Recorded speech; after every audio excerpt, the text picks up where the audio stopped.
Keys खालीवर असतील तर हा जो स्क्रू आहे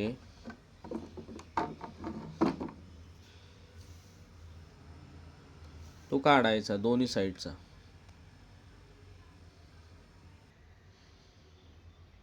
पट्टी काढल्यानंतर हार्मोनियमचं जे बटन लूज आहे ते बाहेर काढावे.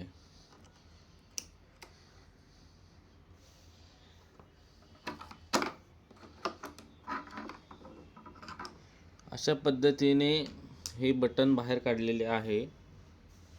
या हार्मोनियमच्या खाचेमध्ये जर गॅप जास्त झाला असेल किंवा त्यामुळं बटन वर येत असेल तर त्याच्यामध्ये दोरा घालायचा आहे.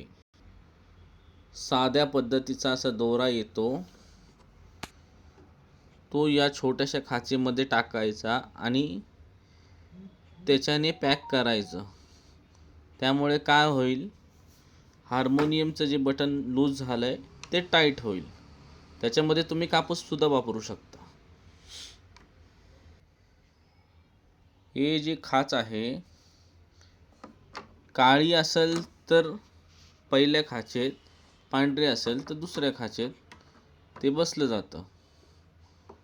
ठीक आहे. तर अशा पद्धतीने जे लूज झालेले बटन आहेत, तुम्हाला वाटतं एखादं बटन वर येत असेल तर ते असं फिक्स करायचं दाब देऊन.